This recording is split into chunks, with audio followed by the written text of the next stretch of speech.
Hello everyone, it's Rav here, and I know I said I wouldn't do it, but since I've been getting asked slowly more often, I said fine, I'll do a tank Jugg guide. So some of the tips in this video will be also applied to the other tanks as well as the other taunting DPS specs. Now, before I say anything, I do not recommend tanking in PvP to new players at all or clickers. As it's easily the most difficult role to play in PvP of the three roles of tank, DPS, and healer. As you have to multitask quite a bit to play it at a high level. But if you're like me and you love brain stimulation, tanking is just right for you. Now, if you want to skip ahead, you can do so with the timestamps down below, and I will also translate all the abilities to the Guardian abilities. Along with a keybind to have it on to make it easier for you guys to see what it is on my screen.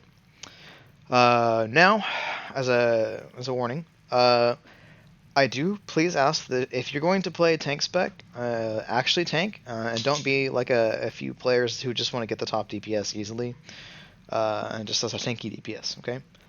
You actually have to use your guard. So if you're not going to actually tank and use your guard, or move your guard around, you need to go play DPS Jugg or go play Marauder, okay? Also, I don't want to see any chads in the comment section saying anything like, why are you using DPS stats? Because, Chad, you can't fucking mitigate yellow damage in PvP. Now, another thing, if anybody at all says PvE guide, or does this apply to PvE as well? No. The title says PvP, does it not? I will flame you in the comments so hard if you say that, okay? Now, next in the order of business, apparently I run a PvP guild that's decently active now, but it's a PvP only guild, okay? So don't go asking for an invite if you're a Flashpoint player, because we have had that happen, and we had to tell that guy, like, hey man, this is PvP, we don't do Flashpoints. So, yeah. We are currently recruiting medium to high skill level PvPers that can behave themselves accordingly. We're also looking at making a raid team, but nothing is for sure in the works yet. However, since I only have limited experience in raids as a tank in 5.0, I will not be the raid team leader. That role is still up for grabs. I've not found anybody that is for sure wanting to take that role. I've had a couple people interested, so yeah. But like I said, we're PvP only right now, so our main focus is arena PvP. Regs are meh, so fast for gearing, but our main focus is arena PvP because we love it. We love arenas. With all that out of the way, before I show you everything, here's some tips to keep in mind. And like I said, if you want to skip ahead, you can with the timestamps down below. However, these are some amazing tips that you won't want to miss out on. Now, so every game, when I'm tanking, I do a pre-game tactical comp check, basically. And I look at the enemy's buffs to see what spec they're playing. For example, like AP versus Pyro PT. You can tell what buffs they're playing as they're doing their stuff. And then I like to communicate who's getting first guard if I'm playing with the randoms. If I'm in voice chat with people, I'll do the same thing, but it's a lot easier in voice chat, obviously. And then I like to wait until the gate drops to guard, so the enemy team thinks they have an easy win, because they'll think I'm a bad tank because I'm not guarding or something. And they'll pick the easiest and most obvious target, and then I guard the target, and they have to change their strat or change what they're doing. This is really based on class knowledge and knowing who's good and bad at the game by paying attention. And by what I mean about class knowledge, playing all the classes. I play 7 classes. The only thing I don't play is Sork, DPS specifically. I'm looking into getting into healing. Also, communicate 2 targets to kill, no more than 2. And please don't mark more people than your 2. Because it gets very confusing for most players to have more than 2 marked targets. And you also discuss if you're using your push to chase kill or just to reduce pressure.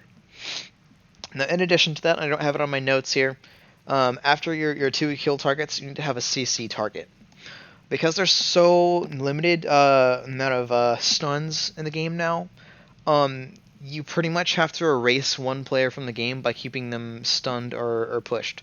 In a tank heal game, it's going to be the tank for you, unless you're against like a merc healer that knows what they're doing, and then you're going to try to take them out of the game, basically. Now, a couple things for UI. You need to have your focus target on. Let me find my ally here. There he is, 2BR8. I got him dressed in the little taxi outfit, or butler, whatever it is, and you need to have target of target on. So you can go into these with your interface editor, and you'll have target of target and target of target cast bar here, and then your focus target. So make sure you have those enabled, and also the focus target cast bar. Those are hugely helpful for tanking, okay? Now, your focus target's going to be really useful for a guard swap, and changing to another player mid-game can also be helpful if you notice they're not going on the player that you anticipated the enemy team to go on. Like usually I keep my focus target on a healer, just because you really should be splitting between DPS and healer in 7.0, and I'm not really sure why people don't do that sometimes, but yeah, it is what it is. So for example, if you're playing sniper games, both snipers are going to be going for each other, and sniper's obviously a squishy class in general. So instead of the healer there, I would have my focus target on the sniper.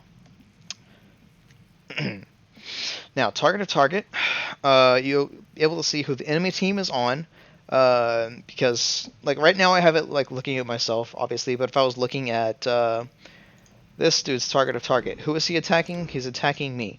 And then based on that, I can hit target of target button to guard swap, except if he was attacking my buddy 2VR8 over here, I could guard swap to him, right? So I can see who the enemy is on. And another trick with this is just use your eyes.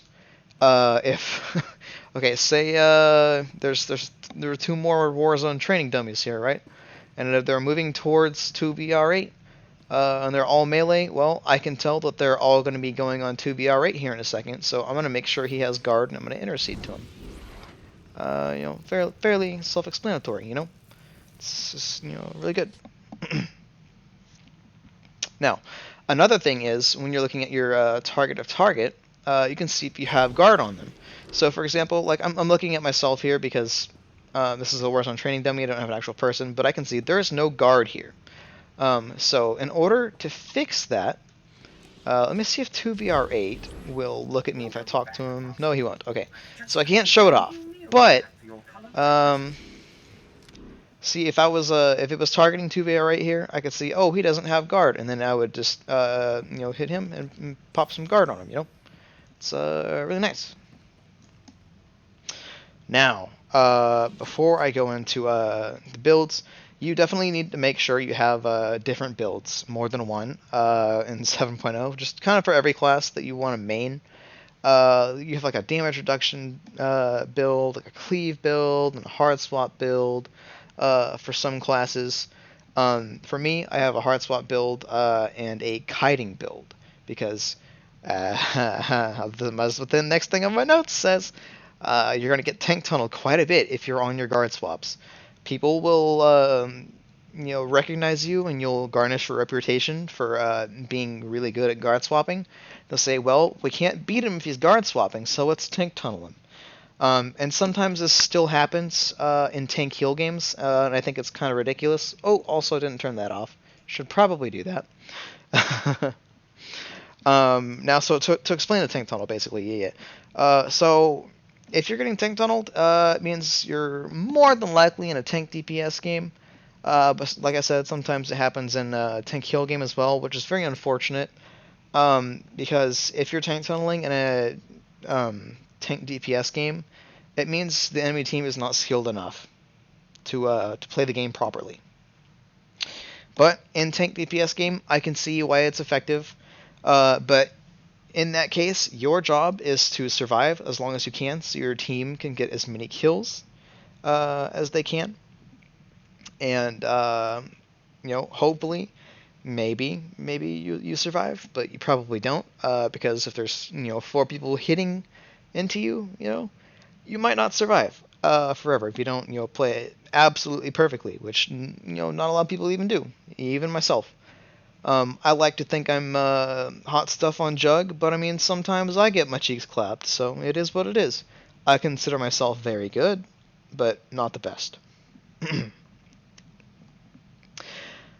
So yeah, in the event of a tank tunnel, if you're guarding somebody and you're looking over here at your ops frames and no one's health is going down but yours, just drop guard.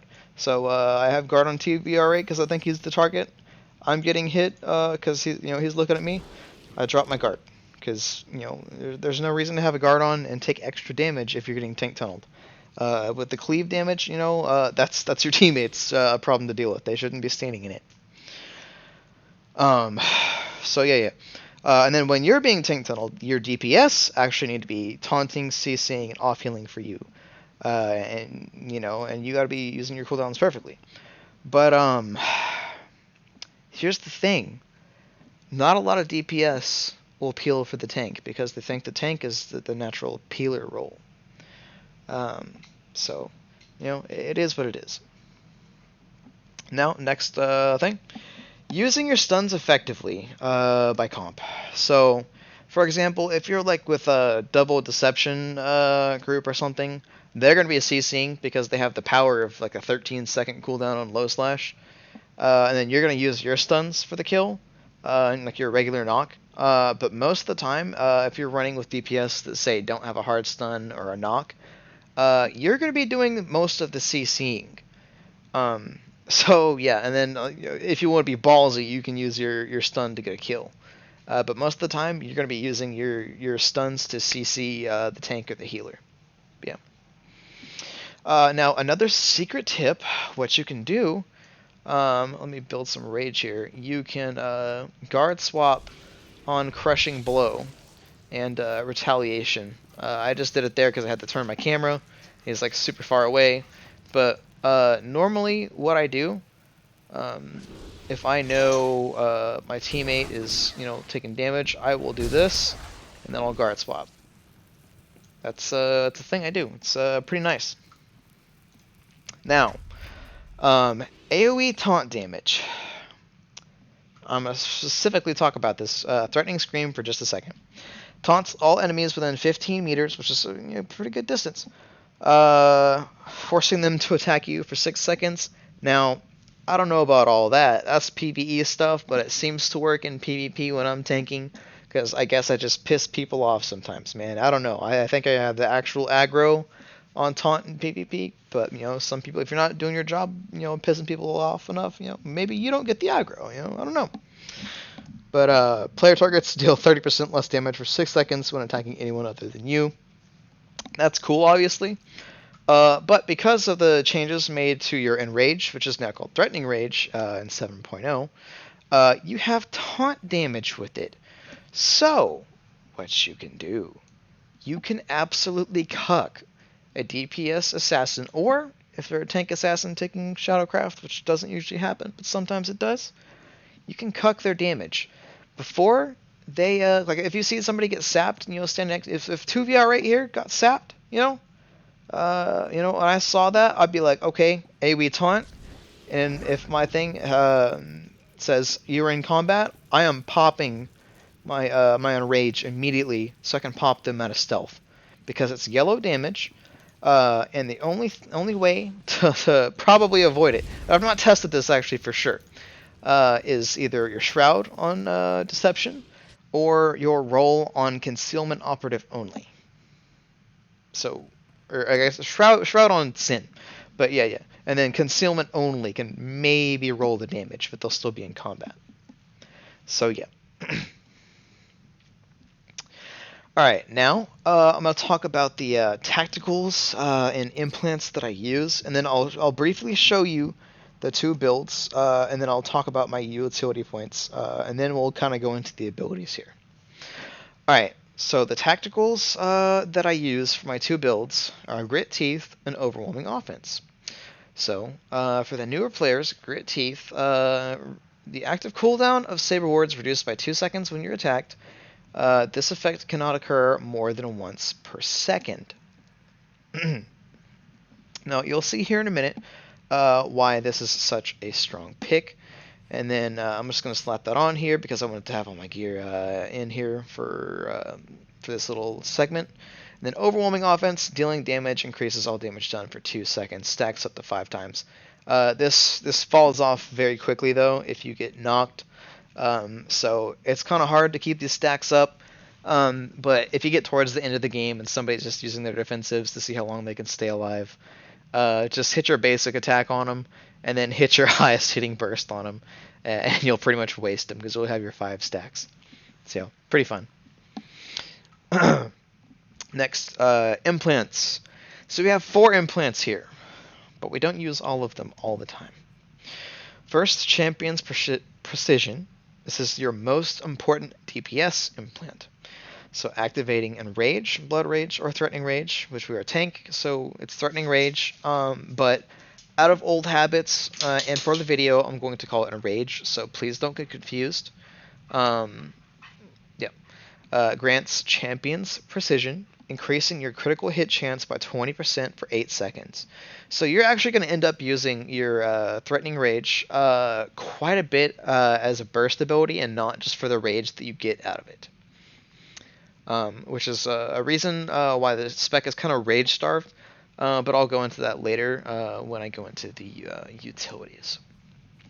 Now next, we have Fearless Victor package. Whenever you use a rage spending damage ability, your melee damage is increased by 10% for 10 seconds.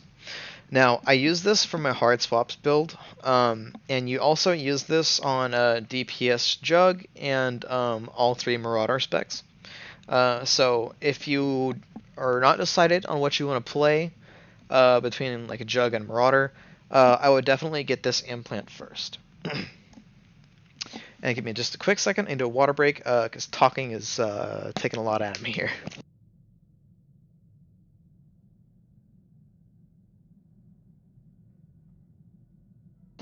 Alright. Next is the Nimble Master package. Oh, and I need to upgrade that piece actually. Do I have tokens to do it? I'll check out for the video. Activating Saber Ward grants Nimble Master, increasing your movement speed by 100% for the duration of Saber Ward. So this pairs very well with Grit Teeth down here, obviously.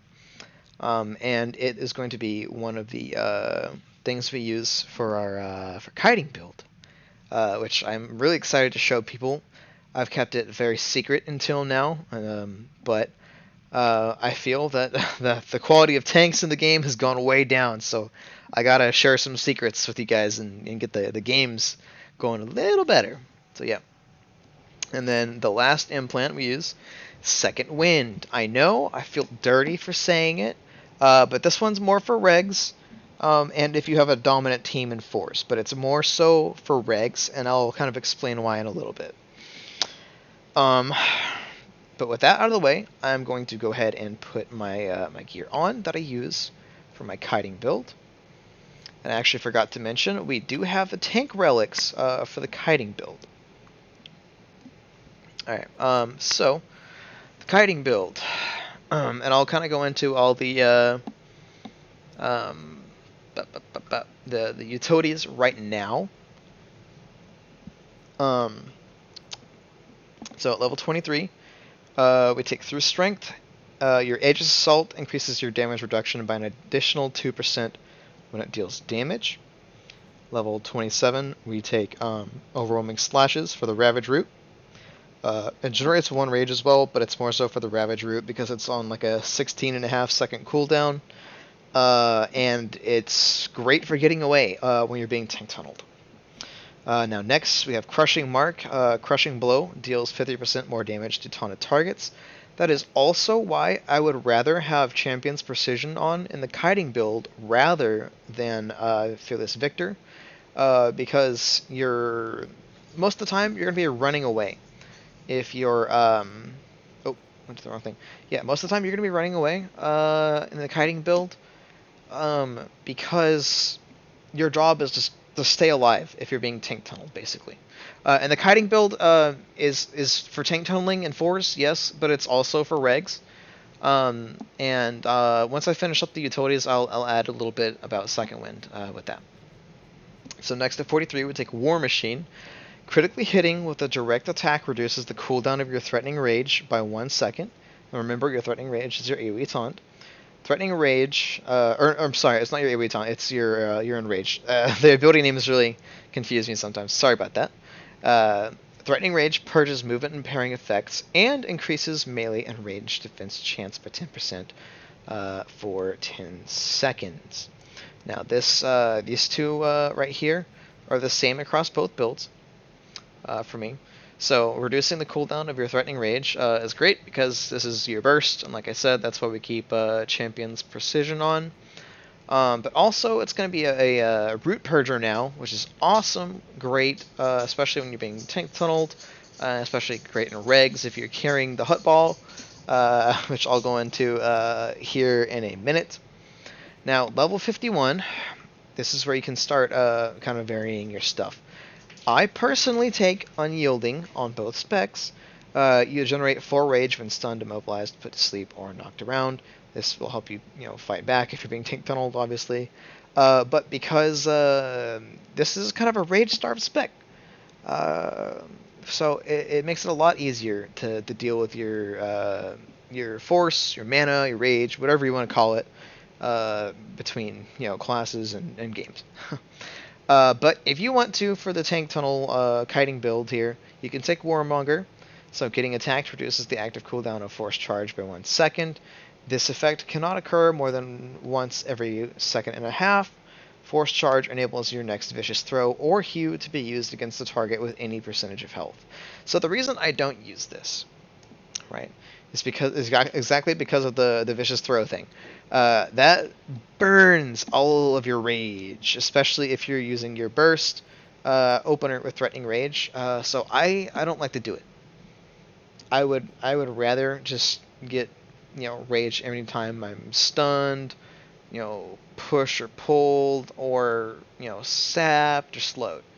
Anytime that happens, which is a lot, you get free rage out of that. So it's really nice, and I enjoy it very much.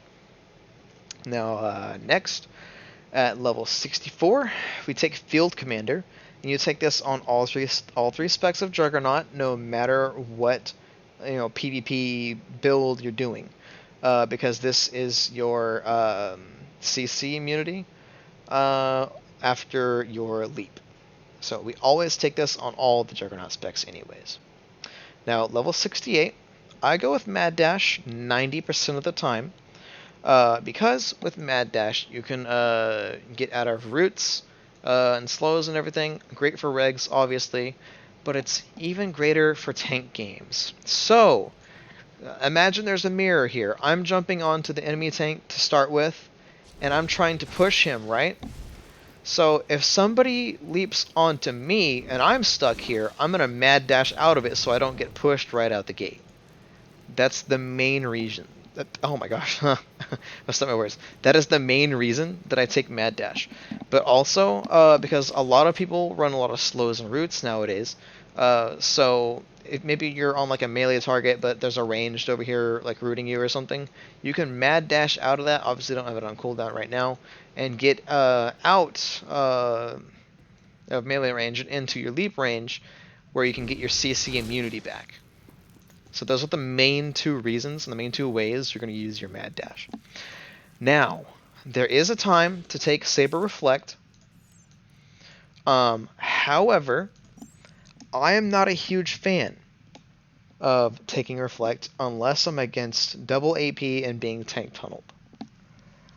Now, that's pretty much the only time that I will take Reflect. Also, you can take it in duels if you want to. Or if it's like a Stormwatch Lightning player on you or something, you pop that bad boy, see the red sparkles, you look cool for a couple seconds, and you reflect a bunch of damage. which is always really nice. So yep. Let me go back to Mad Dash here real fast. Let me put it on the correct button. There we go. All right, next at level 73, we take Through Passion. So this reduces the cooldown of your Enraged defense, which is your self-heal while you're stunned. Awesome, fantastic, by 30 seconds to a minute and a half. So now going back to the gear just one more time. This is what the gear looks like for my tank tunnel / kiting build.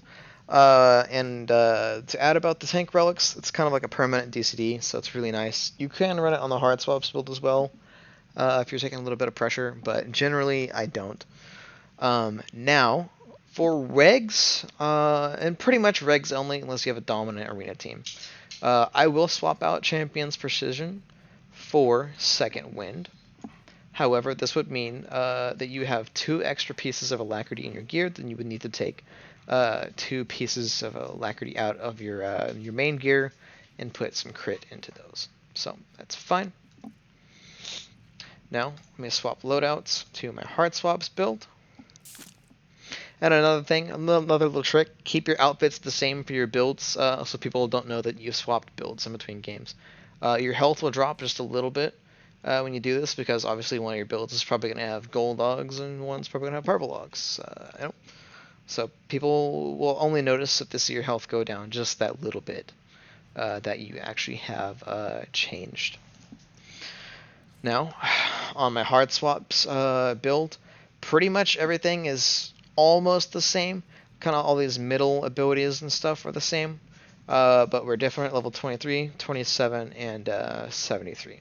So 23, we take Taunting Strike, which increases the damage and critical hit chance of Aegis Assault by 20%. At 27, we take Sweeping Slash for the trauma debuff, which you should be applying to everybody that is getting heals or has their own self-heals, because you can reduce their heals, and that's great. And it's the tank's main job. So it reduces the healing received from all sources by 20% for 6 seconds. It actually spreads another debuff of Unsteady, so it reduces the melee and ranged accuracy. So a couple other abilities do this.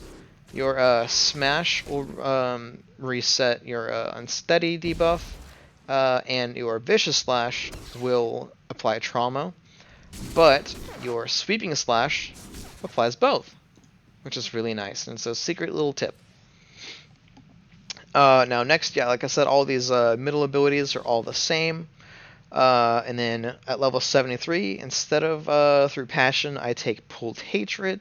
As Hardswaps is assuming you're playing, like ranked style games with tank heal and everything. So whenever your movement is impaired, you gain a 10% damage bonus to your next ability that consumes Rage. This effect can stack up to 5 times and lasts 15 seconds.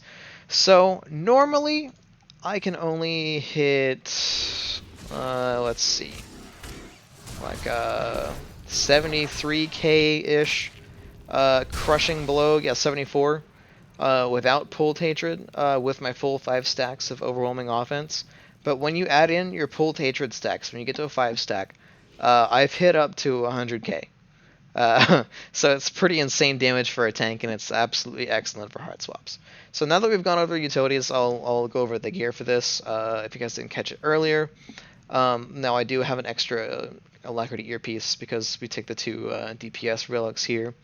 If you wanted to be an asshole in regs, you could take Second Wind. You can swap out either one of these, honestly. But I would not recommend taking this into regs, because you're actually going to be fairly squishy with this build in regs. I would rather do the kiting build in regs. And also, if you take this into regs with this build and just to kill people when you have a pocket healer, you're an asshole. So just don't do it, okay? It takes no skill to win regs, and you don't need a tank in regs. Let's be honest. You just don't need a tank in regs. You need skill. Now, I swap out the tank relics here for the DPS relics, because like I said, usually when I'm in this build, I'm doing 4s, and I have a healer with me, so it's completely fine. And also, if anybody complains about anybody having like a pocket healer in 4s, it's it's part of a force comp. It is what it is. And we tanks, we love our healers, but you got you DPS. You guys love saying thank you for heals, but never thanks for tanks. I want to see some thanks for tanks when I go into PvP. Okay. I want to see more thanks for tanks. If I do a crazy job, and I'm like top 3 DPS, and I'm guard swapping, like a madman, I'm doing all my CCs correctly, and I'm killing things, I want to see thanks for tanks. Not nice job. So, yeah. Alright, so before we actually go into all the abilities here, I do need another water break. I apologize, but I'll be right back.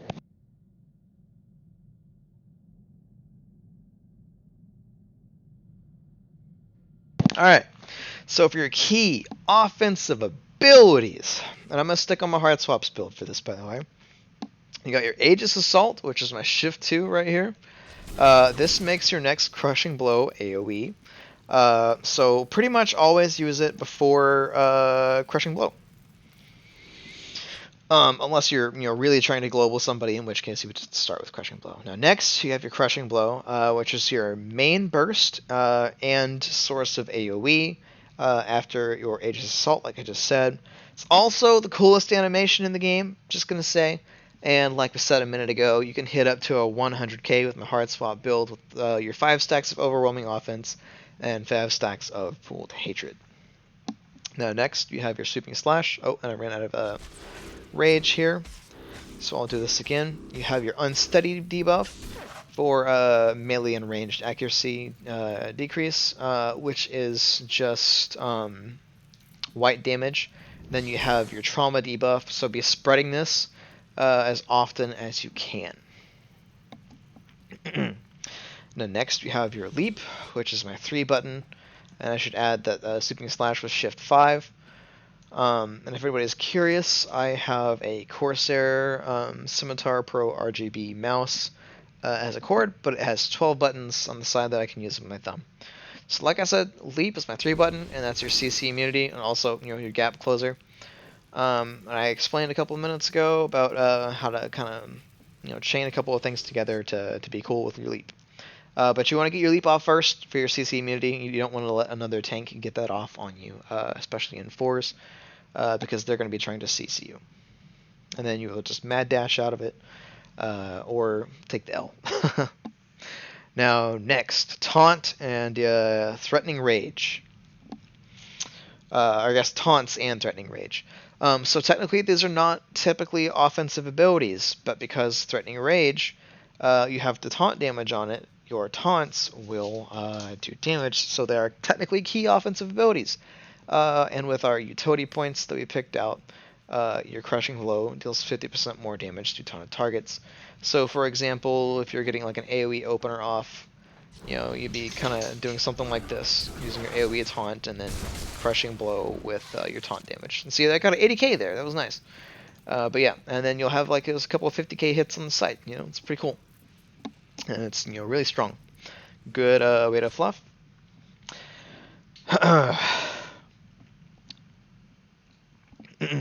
So both of your taunts last 6 seconds or 4.5 GCDs.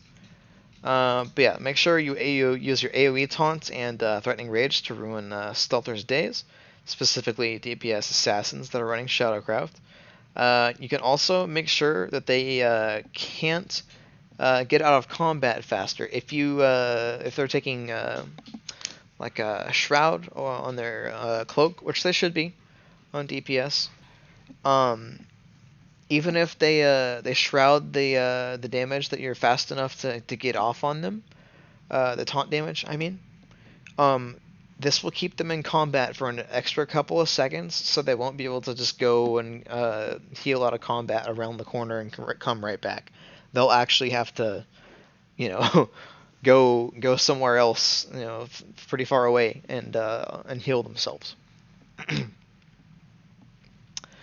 Now, as we said, Threatening Rage, or Enraged, as I call it, just for old habits.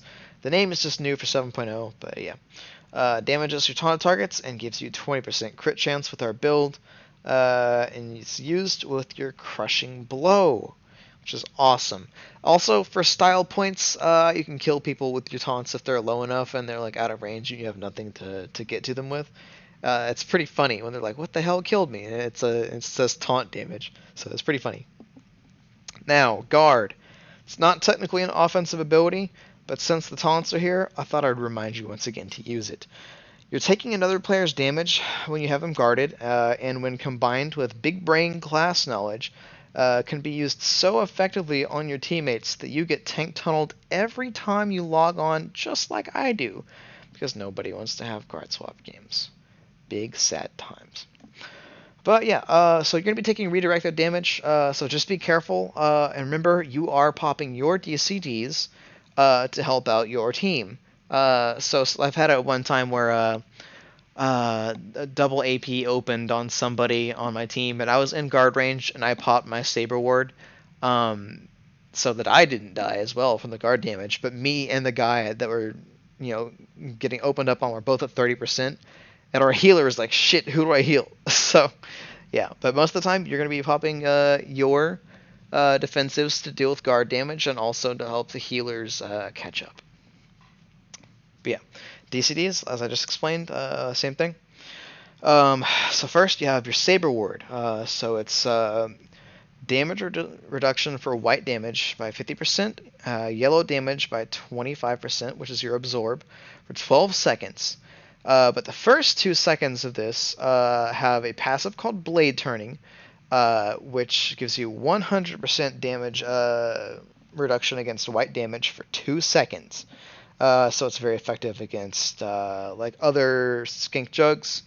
If they're using their Crushing Blow on you, you can just completely tank the hit, which is really nice. It's also effective against Deception Sins with their Reaping Strike, Carnage with their Vicious Throw, Marksman with Instant Ambush. But yeah. And I'll show you the animation for it real quick, and I'll point out the passive down here. Passive is right there, and it's gone. But yeah, the first 2 seconds of Saber Ward, Blade Turning, really OP. Now, your next cooldown is called Invincible. It's 40% pure damage reduction for 10 seconds. And it's very hard to see, so you can be sneaky with it. You just see the initial animation, but you don't really see this glow unless you're on like ultra graphics, which I am not. So you can be sneaky when you use it. But it's only for 10 seconds. Now, we've talked at length about Mad Dash here. So I pretty much always take it on tank to stay within guard damage, or within guard distance. And for tank tunnelers, and also for openers, when people are trying to push me and stuff, where I don't get off my my CC immunity with my leap. Next, Intercede. Yes, I have this under the DCDs, because you can use this to kite. It's also a DCD for your teammates. It gives them a little bit of damage reduction. And in PvE, technically it drops threat, but it reduces your teammates' damage taken by 20% for 6 seconds. So you pair this with a guard and then hit your Intercede to get right here up on them. So you're in guard range, and you're hugely spoiled on that. It's really nice. Next, I have your Leap, which is also a key offensive ability, but because you have the CC immunity, you want that rolling as much as possible, so be leaping around. It's great. Now next, we have your Endure Pain. But because Endure Pain and Enraged Defense are kind of similar names when you're like in the heat of a moment calling things out, I'm just going to say Fake Health. So on tank only, you have 20 seconds of 30% extra health. But on DPS, it's 10 seconds. So this is also a cleanse for you. So if there's like a Madness, Sork, or a Hatred Sin on you with their dots, if they just popped Death Field or Death Brand, respectively, what you can do is pop Endure Pain before they get off their Eradicate or Demolish. That way, they're not consuming their stacks on you. Now next is Enraged Defense. You can only use this once you get below 70% health. So let me take some gear off real fast, and then I'll put it back on so I can use it. We'll do like this. Yep, and then I can pop it, and there's 12 Healy Goodness stacks, and there's a little circle animation around you for the duration. Though, granted, these stacks usually are used up very fast, so if anybody hits you, these stacks are taken up and used to heal you. Also, if nobody is hitting you, but your guarded target is being hit, the guard damage will count towards these, and the guard damage will heal you as well. So it's very clutch in those situations. Most of the time, you're going to be using Enraged Defense in a tank tunnel game to keep yourself up for longer, obviously.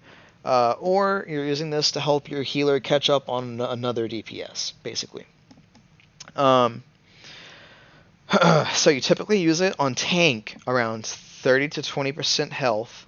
But if you're debuffed with trauma, it won't heal as much. So keep that in mind. And then I will add as a special tip for duels, it's used very early, so you can get CC'd during the duration of that and draw the CC. Yeah, it's really nice to pop it early in duels, but later in 4s and regs. But yeah, if you got trauma on you and you know it, just be careful. Pop it a little earlier, maybe. Because if you take enough damage during this, you can get globaled, or I guess not globaled through it if you're at 20% health, but you can still die through it, is what I'm trying to say. Give me just a second for another water break, and then we'll talk about stuns.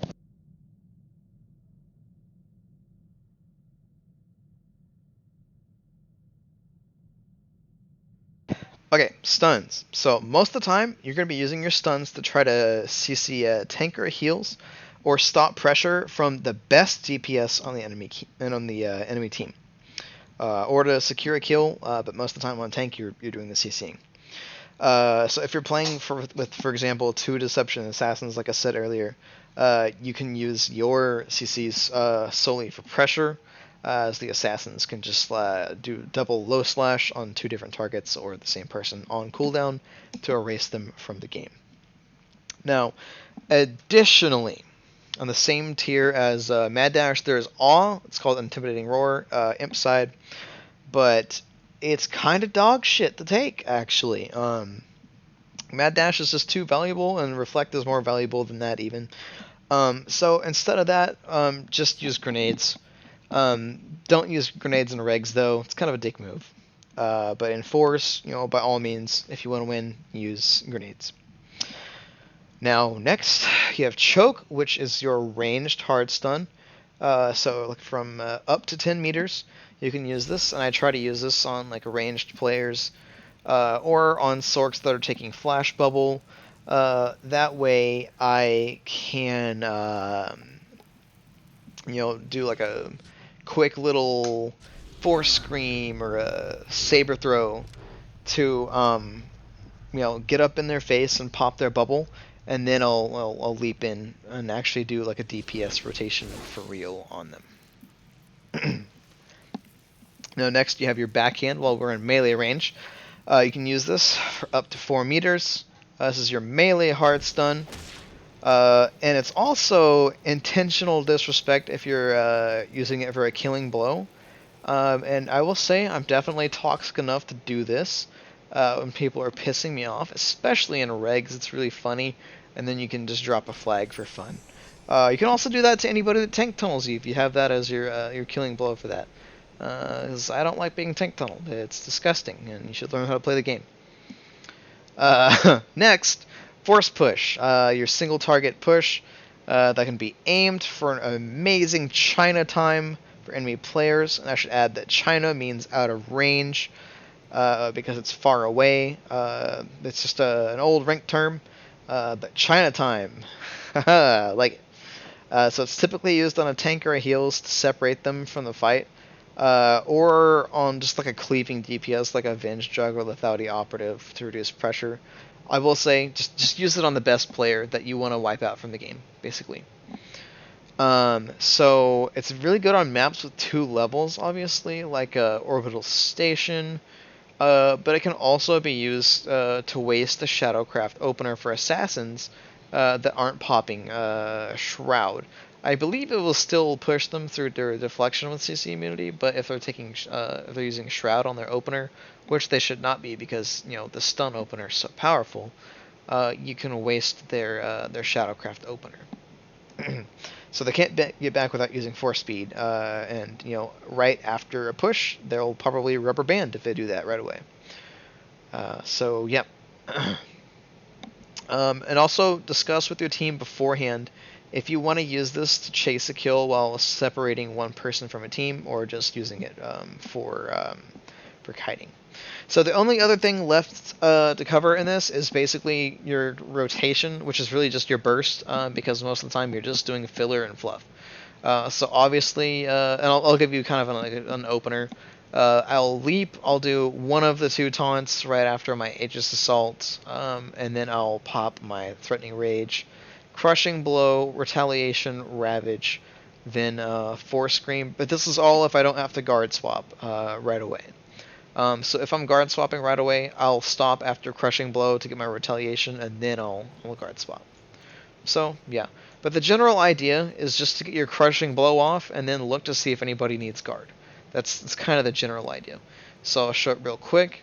And if this was an actual game where I had cleave, this would be an amazing, insane opener, basically. But yeah. And that's the gist of it. So if you guys enjoyed this, please let me know by dropping a like. I would also appreciate subscriptions. Because I might be starting to drop some more gameplay here soon. And I've been trying to learn a couple of classes, and I'll be bringing gameplay of those when I eventually do that.